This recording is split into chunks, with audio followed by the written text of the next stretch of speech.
Comment ça va? La rubrique. À toi l'antenne. Voilà, tonton Al, je pense que le sujet bi ñu nekk di bi ñu nar a traité tey c'est un sujet boo xamante ne actuellement il est tendance hein. Donc depuis quelques semaines les médias en parlent,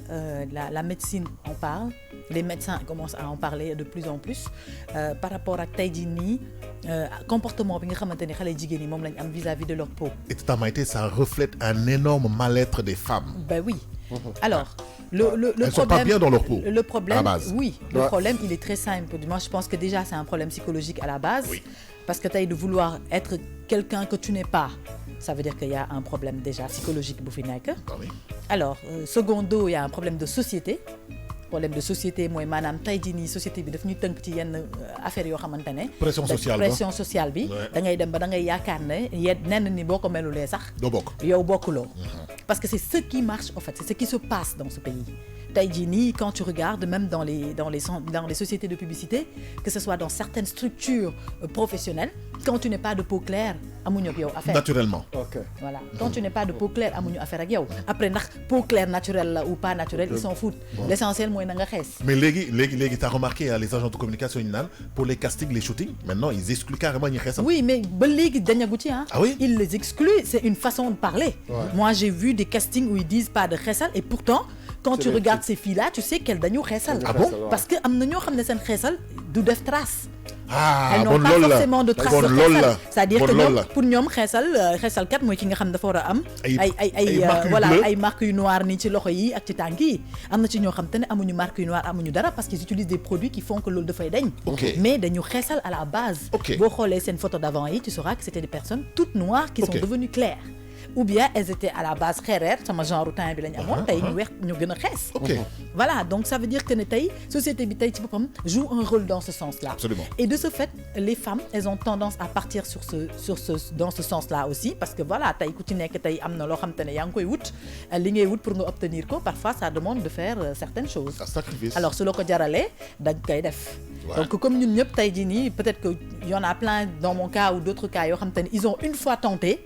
Et peut-être ñu dem ba ci biir am conscience que ne ni que lii baaxul ñu jóge ci. Voilà. Mais am na ci ñoo xamante ne voilà am na ci ñoo xamante ne dañ ci ne et duñ ci jóg. Parce que dem nañ ba seen yaram habitué wu à ça pour ñoom jóge ci état boobu noonu pour dellu ci état bi ñu nekkoon c'est quelque chose d'anormal. dañoo fragiliser déjà seen peau. Voilà. Suñu leen war a opérer duñ ko mënati suñu leen war a piqûre duñ ko mënati. Voilà mais donc c'est xam nga compliqué. tey te le danger li ci nekk danger bi ci gën a nekk mooy boo seetloo avant on parlait de hydroquinone. On parlait de xeesal à base d'hydroquinone. On parlait de xeesal à base de produits acides. Comme par exemple ñi dañ daan jël ay xawma xemeek ay xawma lan di ko mélanger xam nga di ko mélanger seen biir diw yi di ko diwoo xawma yan ak y a plein de produits yi ñu daan jël hormis hydroquinone bi rek dañ daan jël non seulement produit hydroquinone tegaat ci encore ay produits acides yoo xamante ne day gën a xolli seen yaram. Man je me rappelle akañi peese bu ñu doon boole ak dop. Tu vois shampoing bi mélangé ko. Tu vois donc genre yooyu noonu ce sont des produits yoo xam te nit ñi dañ ko daan jël à l'époque di ko xeesalee. Donc da nga daan gis moo tax da nga daan gis ñenn ñi daan xeesal ay xeesal yu bon lañ daan am. Absolument. Mooy yoo xamante ne vraiment da ngay xool kii xam ne ni xeesalkat la. da daan dem ba mujj bi da leen daan defal ay plaques dañuy dem ba dafay lakk seen peau bi dafay xëmal seen peau bi def ay plaques yoo xamante ne mais laisse tomber je pense que sax am na benn photo léegi nii boo xamante ne Yacine wane na ko. ñu jógee ci étape boobu noonu on est passé à l'étape où finalement ce n'était plus un mélange mais c'est devenu carrément des produits hydroquinone yoo xamante ne ils sont faits des produits des pommades qui sont faits par des sociétés cosmétiques yoo xamante ne dañ ciy def hydroquinone après il te parlait de pourcentage d'hydroquinone 2% 6% ak 5% erroné, 2%. Absolument. D'habitude sax bu ñu la defalee produit boo xamante ne dañ ci bind 2% jàppal ne 20% Absolument. c'est juste notifié 2% fekk ne woo 20% fa ne avait ngay aucun diw contrôle. muy neex te li gën a garaaw ci xesal mooy booy commencé diw tu es toujours la plus belle. Absolument. booy doog a commencé diw daay lay la da lay jox teint bu amul fenn ngay rafet di dem plus tu dures avec la pommade là mu commencé def effet négatif. Absolument, c'est effet ça. négatif. xoolal nu muy def. Donc dem ba mujj bi sa mélanine bi nekk ci sa yaram bi yëpp da koy détruire. sa peau bi dafay fragiliser wu. Absolument. Donc tu commences à avoir bu fekkee da nga nekk koo xam te ne da nga am peau allergique par exemple tu commences à avoir des boutons qui te sortent de partout. Absolument. Sur Regarde le la visage dame, sur regarde la peau les photos. etc. C'est terrible. ñi nga xamante ne par exemple dañu am problème mu peau comme les peaux flasques yi ñoom dañuy jékki-jékki nga gis seen vergeture yëpp génn. Dëgg la. C'est-à-dire que ku ci Accumulation de graisse. am dañ daan wax d'habitude sax vergeture ñu am yaram ñi ci ñooñu lay gën a gaaw a feeñ ak ñoom seen am yaram ou pas am yaram xeesal boo ko laalee am na ñoo xam ne dañuy laal xeesal rek seen vergeture yëpp génn et buy génn bu ñaaw lay génn ñii sax kii sax bosam rafet na nee naa ko kii sax bosam kii sax rafet na kii sax voilà kii vergeture bu naturel la ba léegi sax lii rafet na vergeture u xeesal moom moo gën a garaaw li moo gën a salte li nga gis partout sa yaram bi partie yi mu amoon bi mu war a am vergeture yëpp ay feeñ donc du coup tu te retrouves avec une partie yi xam ne dafa am ay frottement voilà donc catastrophe mooy loolu nga commencé am ay problème mu vergeture yemuñu ci loolu nga jékki-jékki commencé am ay problème mu sa yaram bi di def ay góom am na ñoo xam ne seen yaram bi dafay def ay góom carrément ay picc yoo xam te ne góom lay mujj nekk et les produits toxiques qui entrent dans le sang voilà parce que tout simplement c'est compliqué hydroquinone boobu nag produits toxiques yooyu noonu di dugg sa biir yaram bi baaxuñu au fait dañuy dem ba dañuy détruire li nga xam te ne mooy protéger sa peau alors bu demee ba sa protection peau bi neewatu fi donc tu es exposé à toutes les infections absolument à tout problème de peau nga commencé am loolu yemuñu ci am na ci ñoo xam ne seen xeesal 20 ans du maasale fii day bëla day timpi tamp du moom lañ naan timpi tamp donc ñooñu buñ jëndoon tous les produits du monde les plus chers seen yaram si boppam moo mënul unifié wu absolument parce que tout simplement voilà ku nekk ak ce type de peau ce que les gens ne comprennent pas c'est pas parce que tey laari tey par exemple je donne un exemple par exemple tey laari tey dafay xeesal bi jikko moom dem ba maasale rafet ña ba lépp normal que man Maïté su ma xeesalee avec les mêmes produits que Larry j'aurai le même temps que Larry. Mais tu sais le problème c'est pas aussi, du tout évident. Le problème aussi entre vous avec vous les femmes c'est-à-dire que dig na ma essayé ko yow mu jig la nga essayé ko nag yàqule justement foofu la wax bi ne loolu du ci diw rek loolu ba ci garab des fois sa bopp day métti ma ne la lan nga naan kii ne ma Panadol ma dem jënd Panadol naan ko mu indil ma ay mais c'est pas la même chose Larry dama la bëgg a jox ne exemple nit ku ñuul moo mën a toppandoo mais xeesal quoi qu'on puisse dire xeesal baaxul te nag dañoo nekk ci jamono boo xamante ne xeesal moo gën a dox lépp looy jaay te jaayoo xeesal doo ci am xaalis man li may wax xam naa si dara malgré que du ma ko utiliser mais dama koy jaay ñu koy jënd xeesal comme li may te wax yaram dafa am li nga xam ne moom mooy mélanine muy ñun ñuul yi africains yi ñoom ñoo ko am loolu moo ñu différencier ak tubaab yi ñoom amul ci seen yaram ñun nag bu ñu xoolee ba loolu dañ ci suñu yaram yi nga xam ne moo ñuy protéger suñu yaram yi day commencer di am ay problème te ça dépend ci li ngay diwoo boo demee dafa am ñoo xam ne seen mélange dañ ciy def ay dissolvant ñëpp wallaahi am na ñoo xamante ne dissolvant pour dindi émail la am na ñoo xamante ne ñi ngi may déglu xam nañ bu baax li may wax lait oxydant bi nga xamante ne moom la ñuy changer couleuru karaw yi teinture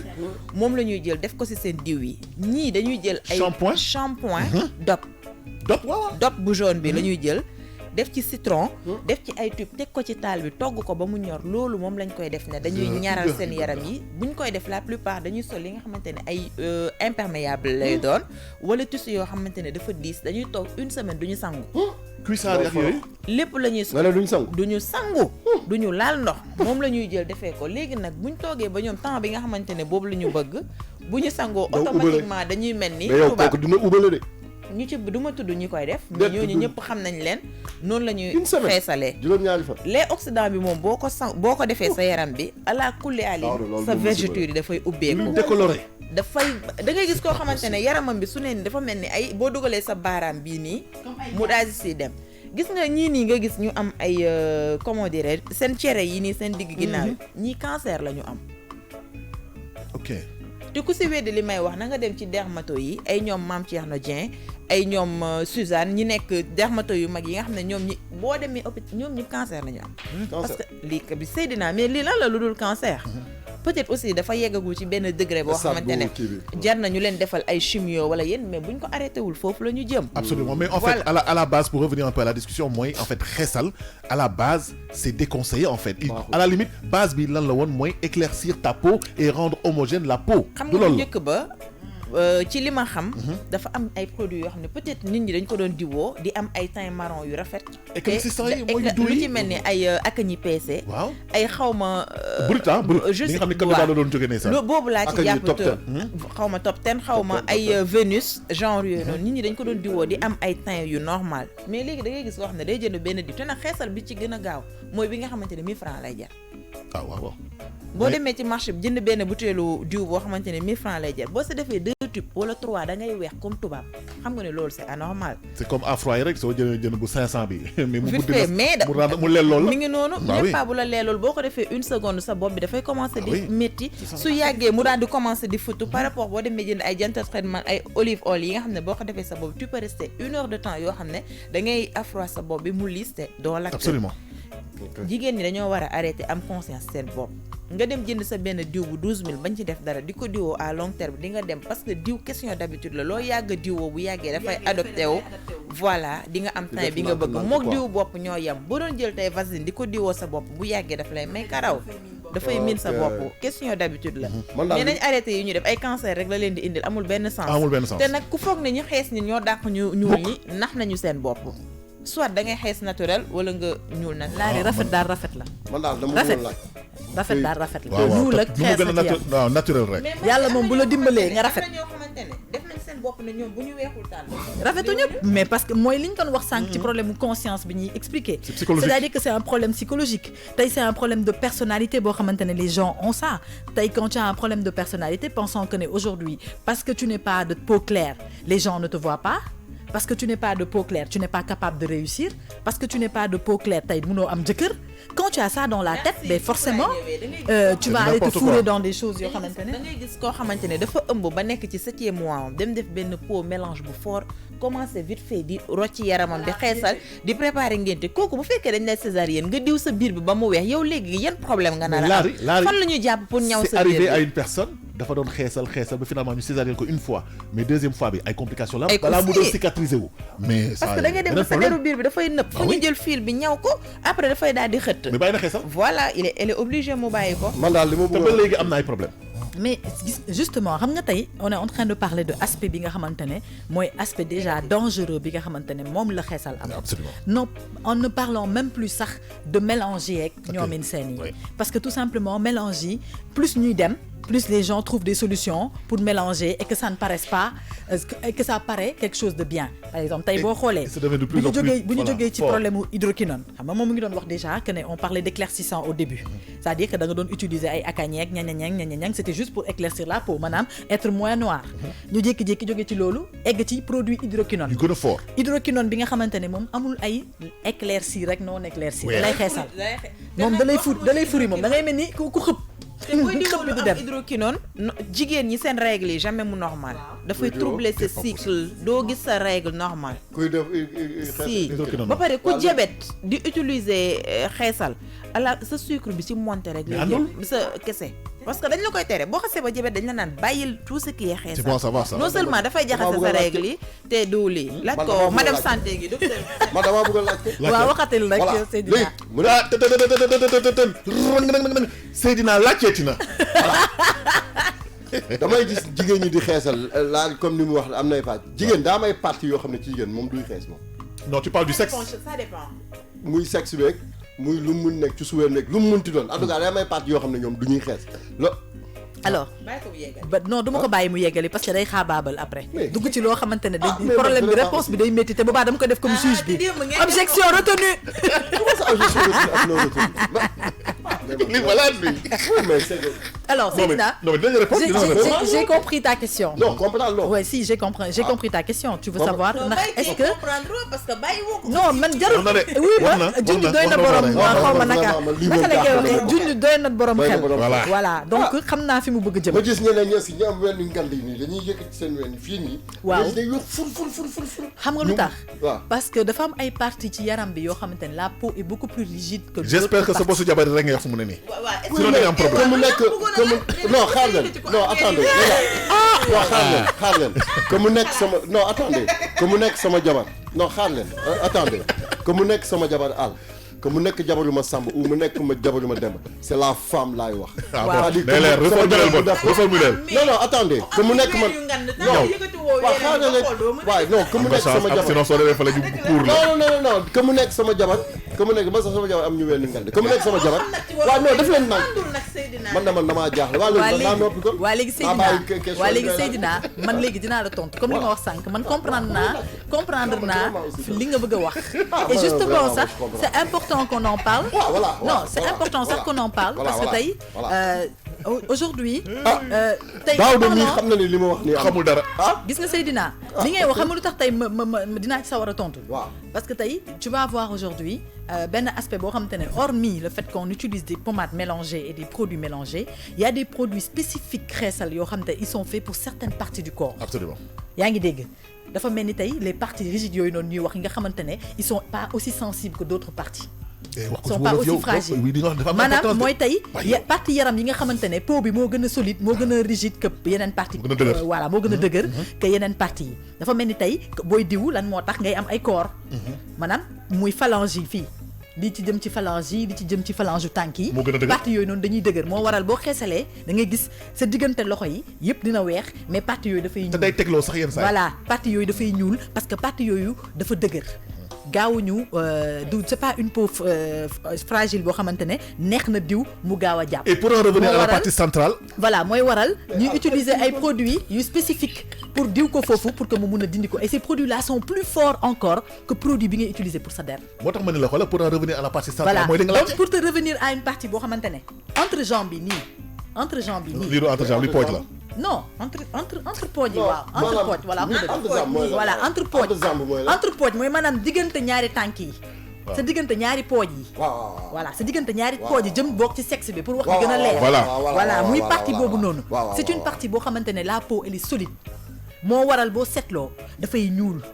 non seulement par rapport ak frottement yi nga xamante ne moom ngay def booy dox dafay ñuulal foofu donc muy ku xees naturellement ak ku ñuul ak ñoomin seen habituellement cette partie là elle n'est pas plus claire que l'autre partie du corps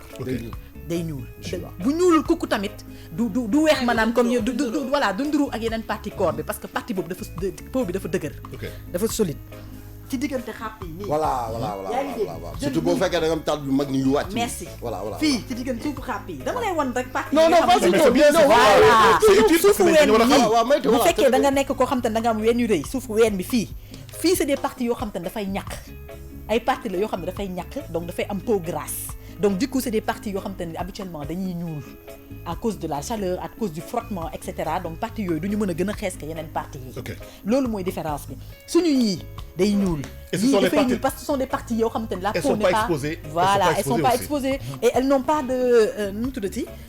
peau bi fa nekk moo gën a dëgër yeneen partie peau léegi nag comme ni mu répondre léegi pour sama question fi ma koy yeggale mooy vu que produits yi nga xam ne dañuy jël dafa nekk ay produits comme yi nga wax yu fort ak yooyu est-ce que buñ ko diwee ci ces parties là yi nga wax y a pas de risque pour mu évidemment y a des risques Maïté avant nga koy tontu gis nga produit yi nga xam ne moom ngay jël coton di ko fomp sa loxo yi pour mu weexal ko da nga koy def une semaine mu weex gis nga boo ko arrêté ñuulaay bi day doublé wu day xam voilà dafay doublé wu te li mu naan am na ñoo xamante ne seen yenn partie du xees dafay ñuul ça dépend man gis naa koo xamante ne ba mu summee yaramam bi comme papier de toilette bee la mel dafa mel ni moom tubaab ci ndeyam ak baayam xamuma nag lan la diwoo ba pare léegi xale jigéen ñi seen xeesal bi risque lañ ci jël question de vie ou de mort parce que ñu dem ba jël ay injection di piqûre pour seen yaram bi yëpp dégg naa boobu tamit daal di mancé xam nga li ma lay wax wala nga dem di jël ay collagène yu fort yoo xam ne chaque jour da nga koy def comme te di ko jël di ko naan xam nañ ne collagène dafa baax si yaram mais trop de collagène nga koy jël di ko naan loolu ça tue xamoo sa cœur bi ay gélules dañuy dem injecté wu piqûre seen deru bopp yi boo leen di lettu ubbi seen deru bopp yi dañ weex lay def ñooñu nan la ñuy def seen yaram justement xam nga tey yaa ngi wax ay deru bopp des parties yoo xam te ne karaw daf fay sax ce sont pas des peaux fragiles ce sont des peaux très solides yoo xamante ne du ay yu ñàkk fayda ñoo koy changer la couleur ndax karaw bi fay sax moo tax bi muy wax sànq ma ne ko partie sexe bi nga xamante ne foofu la pour que nga teindre ko pour mu jël couleur bi nga bëgg c'est pas possible et c'est même risqué c'est risqué parce que c'est une peau boo xam ne elle est différente de l'autre peau bi nga xamante ne mooy peau bi ñuy gis nii donc ñaari type de peau yi bu ci nekk ak texture bi muy am tey jii nii comme elle dit am na ñoo xam te ne tey dañuy xeesal mais gis nga même bu fekkee ne da nga xeesal ba say parties yaram yëpp weex seetlul tu fais plus d'efforts dans ces parties là quand tu te mets de la pommade que dans les autres parties lu tax parce que parties yooyu noonu duñu c'est pas la même du même naka lañ koy waxee temps de maanaam de réaction bi nga xam te ne moom la sa peau di am parties yooyu du ko am donc ils sont obligés de faire des efforts là-dessus plus d'efforts sur ces parties là wala d'utiliser d'autres produits plus forts maanaam tey nga diw sa yaram produit bi jënd beneen bu spécifique boo xam ne moom ngay diw ci partie boobu. Alors le danger est que ces parties là ce sont des parties qui sont hyper sensibles. Et puis surtout Maïté xam la moo gën a grave c'est-à-dire que seen léegi de plus en plus pommade yi soo ko defee rek day dugg sa yaram. waaw voilà. mais déggoo li ma la wax on a quitté de éclaircissant. On a quitté de éclaircissant jóge ci éclaircissant ñëw ci nu mu tuddati hydroquinone. tey jóge nañ ci hydroquinone ñu ngi ci acide. Absolument. acide de fruit. acide de fruit mooy lan acide de fruit moo gën a dangereux sax hydroquinone te nit ñi xamuñu ko. mais moo gën a efficace. Absolument. parce que tey acide de fruit effet négatif bi muy am ci sa peau moo gën a yéex. effet négatif bi nga xamante ne moom la hydroquinone parce di am qu'il donne la connotation mais tey réaction bi dangereux bi mu am hydroquinone sax amu ko. dëgg. parce que acide de fruit ñoo la gën a gaaw a jox cancer sax que hydroquinone. Les gens ne le savent pas et puis tey aujourd'hui la tendance fait que tous les produits maintenant très salés yi ngay gis ci dëkk bi c'est à base d'acide de fruits, à base d'acide de kojique et de ñang et de je ne sais quoi à quoi. Ce sont des produits inflammables ay produits yoo xam te ne taux d'acidité bi ci nekk mënuñu la ko sax expliquer. tey tu prends un produit à base d'acide de fruits bu ci def dara doo ci def dara de doo ci rajouter tube doo ci def sérum doo ci def dara nga diwoo ko semaine nga weex taal alors que tey hydroquinone produit à base d'hydroquinone si bu dee moom kese ngay diwoo tu vas voir sa évolution wu teint ndànk kañ lay gaaw mooy nga rajouter ci ay tube ay gel ay karang-karang mais si c'est c'est le produit seulement que tu utilises il va t'éclaircir tout lentement et la réaction aussi négative sur la peau va être lente mais les acides de fruits là soxlawul nga ci mélanger dara diw ko moom kese rek nga gis ni sa yaram bi di réagir automatiquement nga rajouter ci nag ay sérum ak ñoomin seen nag moom mooy toj nga fi da ngay weex taal alors ce qui se passe waaw gel yi ñooy indi léegi de ce fait da ngay dem ba mujj bi sa peau bi dafay fragile sensible à un point où piqûre bu ci war a dugg tey bu doon def effort pour dugg dootu ko defati day na sarax. Absolument. am na nu ñu lay piqûre sax nga gaañ sa bopp. soo amee plaie tamit dafay am du mal à se cicatriser. boo amee góom balaa góom bi di wér di nga faj ba sonn ndax tout le temps góom bi day tooy bu fekkee da nga dem da nga war a def opération. Les médecins ils ont du mal à couper ta peau à reconstituer plutôt la peau parce que peau bi dafay flasque donc yooyu yëpp am na ci muy won juste pour dire en gros que ne xeesal baaxul. Et la sonnette d'alarme a été tirée la semaine passée. Elle est tirée depuis des années. C'est inquiétant. Depuis des années, depuis quelques années, on est en train de dire, de crier haut et fort. Def nañ fi sax campagne ñuul kukk. Boo xamante ne c'était une campagne contre les produits à base de xeesal. Defoon nañ ko fi campagne bi ñuul kukk fan la mujj. Campagne bi dañ koo dégager fële. ñuul kukk nag baaxul. Non, quand ils ont dit ñuul kukk, ça veut dire garder sa peau naturelle. On est des Africains, on est des peaux noires. Tey par exemple, benn Maïté man tey, je peux pas prétendre ne pas être une peau noire. Pourquoi? Parce que je suis noire, c'est pas parce que j'ai un teint marron que je ne suis pas noire. Je suis noire. Ne pas être noire mooy nga weex tàll comme tubaab. Mais nga chocolat, nga caramel, comme li ñuy wax ay teint caramel ak teint Kinder rek. xam nga kukk guddi jot nga fay lamp yi di lamp sa jabatam loolu tamit baaxul. Non tey mat la loolu lañ naan kukk moom baaxul. Non kukk guddi jot ñu fay lamp yi ngay lambatu. ndax merci genre état d'esprit bi Seydina yi parce que tey quoi qu'on dise on a beau parler des femmes mais li ma doon wax sànq rek ci li nga xamante ne tey mooy pousser jigéen ñi tey à ce que ñuy xeesal góor ñi ils sont une grosse partie dedans. Il y a plein de mecs aujourd'hui si leur copine n'est pas claire duñ ko faale pour ñoom bu ñu àndut ak jigéen bu xees ànduñoo ak yow yor seen xaalis ñoo lay jëndali ji produit yi man j'ai vu des maris yoo xam te ne ñooy jëndal seen jabar yi produit xeesal man j'ai vu des hommes yoo xam te ne bu ñu takkulee jigéen bu xees pour ñoom bokkuñu ci société bi parce que quoi c'est une histoire de présence xam nga lan moo gën a bon ci àdduna takk nit pour lan pour posture man tey du ma accepter ji góor di ma takk pour def ma présentoir mooy maanaam daf ma takk def ma présentoir parce que mooy maanaam daf ma takk pour que buy dem cérémonie di ànd ak man ñu naan xoolal ki jabaram bi ni mu rafetee xoolal ki jabaram ku ma gaaw la xoolal ki jabaram bi ni mu rafetee xoolal ni mu xeesee c'est des mentalités yoo xamante ne c'est des mentalités idiotissimes xaw ma naka laa ko war a waxee. Maïté man gis nga soo ma takkee lu ma la bëgg ba bëgg la nopp la boo ma nee xeesala xam nga lu ma lay wax xeesaluma xeesaluma xam nga lu tax xale góor yi bu ñu la forcé ba nga xeesal gis nga boo ceree dañ lay bàyyi dem doxaan koo xamante ne ñuul kukk la def ba pare dem takku ko yow nag booy génn ngay jël di muuru takk ay lunettes mel ni man dama koy gis koo xamante ne jëkkëram daf ko takk dégg naa bâche mu am teint bu rafet mu topp ko xeesalal dem ba mère bi am na plus de 45 ans ñu am ay doom am problème xam nga fan lañ mujjee ci divorce mère bi mi ngi ne toog mel ni ku muus xosi. Non, c'est vrai. Alors Maïté, pour clôturer un peu la rubrique. Voilà, donc 8h10. Al, pour te dire juste que ne impact yi nga xamante ne xeesal am na ci je pense que sax bu ñu naree débattre ci loolu sax duñ fi pare parce que c'est un sujet hyper large. Ah oui. boo xamante ne tey jii nii sax man ba léegi sax am na ci ay aspects yoo xamante ne sax génneewu ma ko complètement tey des médecins aujourd'hui sont en train de faire des émissions sont en train de faire vraiment des plateaux pour expliquer exactement le danger qu'il y a dans ça. Alors tey jii nii ñun am na ci ñu bëri sama genre gi ak ñenn ñoo xamante ne ñu ngi sant yàlla parce que tey peut-être benn moment on a eu le flop d'essayer on a compris très tôt que ne ce n'était pas la bonne option. Ouais. On a quitté ça tranquillement et deful ci ñun suñu yaram yi dara. Absolument, bien sûr. Machallah. Maanaam par xam nga rek comme on dit parfois nga nekk ci benn mouvance par curiosité tu as envie de découvrir est-ce que li ñuy wax noonu ak li nit ñi di yaakaar noonu am na tu vas essayer mais tu te rends compte très tôt que ne muy sant yàlla parce que bi la yàlla dimbalee nga teel a gis na ni que yow mii ci li nga dugg nii doxul nga teel cee génn balaa mu lay indil ay méfaits négatifs tey ñun sant nañ ci yàlla mais am na ñoo xamante ne tey dugg nañ ci tey ils peuvent plus faire de recul parce que dem nañ ba seen yaram dafa dem ba habitué wu à ça dem nañ ba am complexe pour ñoom pour jóge foofu noonu dem ci leneen loolu mënatul nekk et puis loolu suñ ko defee sax seen yaram day yàqu carrément ñii dañ te gis nga cere yi muy wax noonu ce sont des choses qui se traitent mais difficilement c'est des gens qui suivent des traitements yoo xam ne ku dindi loolu dañuy am problème mu peau waaw problème mu peau non attention waaw léegi mën nañu loolu gënul garaaw de bon dinañ jox émission bi yëpp benn affaire loolu gënul garaaw de gis nga ñi am cere yooyu noonu est-ce que tu sais que y a un produit bu ñu génnee boo xam ne nee nañ day dindi cere bi waaw bu mel ni karité liquide kenn xamul lan la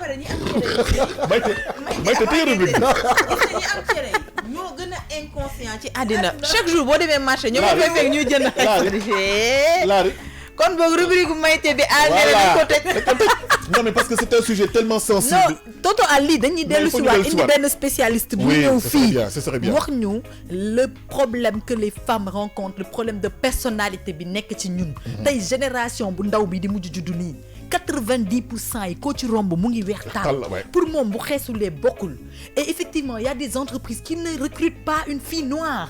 ils ne recrutent qu'une fille de teint clair dañ koy sax bind ci seen demande d'emploi yi ci seen offre d'emploi yi c'est grave c'est grave nit moom boo génnee àdduna même boo génnee àdduna day ne yal na yàlla leeral sa bàmmeel soo ay leer daa baax baa leen lii ngeen nekkee xam